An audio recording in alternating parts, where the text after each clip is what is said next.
ایک اور حیران کن انکشاف یہ ہے کہ عراق میں اسرائیل بھی غیر معمولی حد تک سرگرم تھا، یہاں تک کہ وہاں اپنا خفیہ فوجی اڈا چلا رہا تھا اور وہاں سے ایران میں ہونے والی فضائی کارروائیوں کو کنٹرول کیا جاتا تھا۔ اس دوران پہلے تو عراقی فورسز کو کانوں کان خبر تک نہ ہونے دی گئی، اور پھر جب ایک چرواہے کی اطلاع پر عراقی فورسز تصدیق کرنے گئی تو ان پر فضائی حملہ کر دیا گیا اور انہیں قریب نہیں آنے دیا گیا۔ یعنی عراق کی سرزمین پر ہی عراقی فورسز کے لیے اسرائیل نے ایک نو گو ایریا بنا دیا تھا۔ امریکی اخبار وال اسٹریٹ جرنل کی رپورٹ کے مطابق اسرائیل نے عراق میں ایران جنگ کے دوران ایک خفیہ فوجی اڈا یعنی ملٹری بیس قائم کیا تھا۔ امریکی حکام سمیت اس معاملے سے واقف افراد نے بتایا ہے کہ یہ خفیہ اڈا اسرائیل نے عراق کے صحرا میں قائم کیا تھا تاکہ اسرائیلی فورسز کی ایران میں فضائی کارروائیوں کے دوران انہیں مدد فراہم کی جا سکے، مگر جنگ کے آغاز میں ہی عراقی فوجیوں نے اسرائیلی فوجی اڈے کا پتہ لگا لیا، مگر اسرائیل نے ان پر بھی فضائی حملے کر دیے۔ مذکورہ افراد کے مطابق یہ اڈا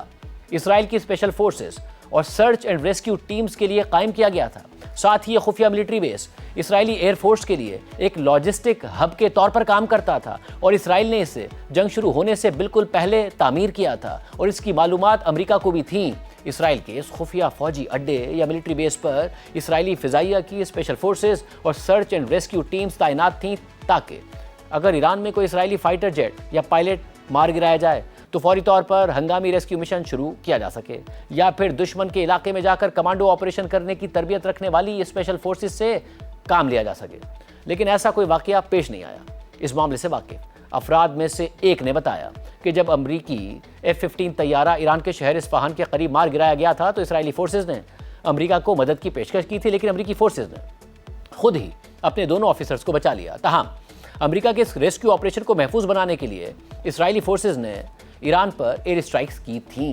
رپورٹ کے مطابق مارچ کے آغاز میں ہی اسرائیل کے اس خفیہ ملٹری بیس کا تقریباً پتہ لگا لیا گیا تھا۔ عراقی سرکاری میڈیا کے مطابق اس وقت ایک مقامی چرواہے نے صحرائی علاقے میں غیر معمولی فوجی نقل و حرکت اور ہیلی کاپٹرز کی پروازیں نوٹ کی تو اس نے فوری طور پر متعلقہ افراد کو اطلاع کر دی، جس کے بعد عراق کی فوج نے تحقیقات کے لیے دستے بھیجے، لیکن اسرائیلی فورسز نے ایئر اسٹرائکس کے ذریعے عراقی فوجیوں کو اپنے خفیہ اڈے کے قریب آنے نہیں دیا۔ رپورٹ کے مطابق اسرائیلی فوج نے اس حوالے سے تبصرہ کرنے سے انکار کر دیا، تاہم عراقی حکومت نے اس وقت اس حملے کی مذمت کی تھی جس میں ایک عراقی فوجی مارا گیا تھا۔ اسرائیلی فورسز کے عراق میں اس فضائی حملے کے بعد عراقی فوج کی جوائنٹ آپریشن کمانڈ کے ڈپٹی کمانڈر نے کہا تھا کہ اس کارروائی کے لیے عراق سے نہ منظوری لی گئی اور نہ ہی کوآرڈینیشن کی گئی۔ بعد میں اقوام متحدہ میں عراق نے شکایت بھی کی تھی کہ اس حملے میں غیر ملکی افواج ملوث تھیں اور فضائی حملے شامل تھے، اور عراق نے اس کا الزام امریکہ پر عائد کیا تھا۔ تاہم معاملے سے واقف ایک شخص نے کہا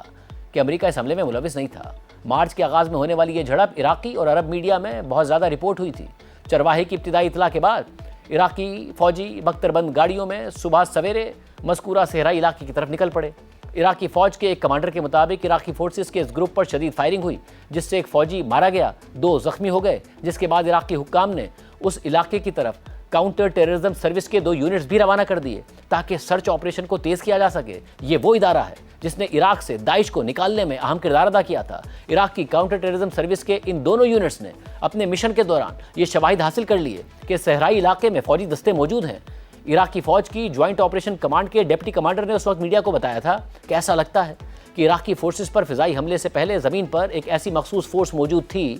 جسے فضائی مدد بھی حاصل تھی اور وہ ہماری فورسز کی صلاحیت سے بڑھ کر اپنا کام کر رہی تھی۔ عراقی حکومت کے ایک ترجمان نے اس مخصوص واقعے یا اس بات پر مزید تبصرہ کرنے سے انکار کر دیا کہ عراقی حکومت کو عراق میں خفیہ اسرائیلی بیس کے بارے میں معلومات تھی یا نہیں تھی۔ رپورٹ کے مطابق اسرائیل کے اس خفیہ ملٹری بیس کی تفصیلات اور اسے قائم کرنے اور محفوظ رکھنے کے لیے اسرائیل نے جو رسک لیے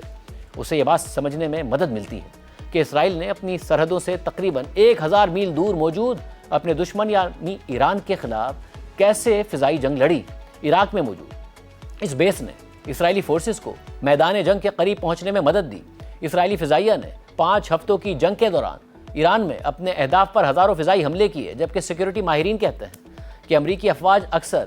فوجی کارروائیوں سے پہلے عارضی آپریشنل سائٹس قائم کرتی ہیں، جیسا کہ حالیہ جنگ کے دوران F-15 طیارے کے عملے کو ریسکیو کرنے کے لیے ایران کے اندر بھی ایسا ہی ایک عارضی اڈا قائم کیا گیا تھا۔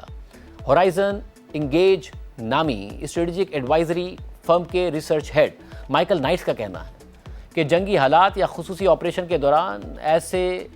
اڈے قائم کرنا معمول کی بات ہوتی ہے۔ عراق کا مغربی صحرائی علاقہ بہت وسیع ہے اور وہاں آبادی بھی کافی کم ہے، اس لیے یہ علاقہ عارضی فوجی پوسٹ قائم کرنے کے لیے ایک آئیڈیل لوکیشن بن جاتا ہے۔ امریکی اسپیشل فورسز نے 1991 اور 2003 میں صدام حسین کی حکومت کے خلاف کارروائیوں کے دوران بھی عراق کے اس علاقے کو استعمال کیا تھا۔ مائیکل نائٹس نے مزید کہا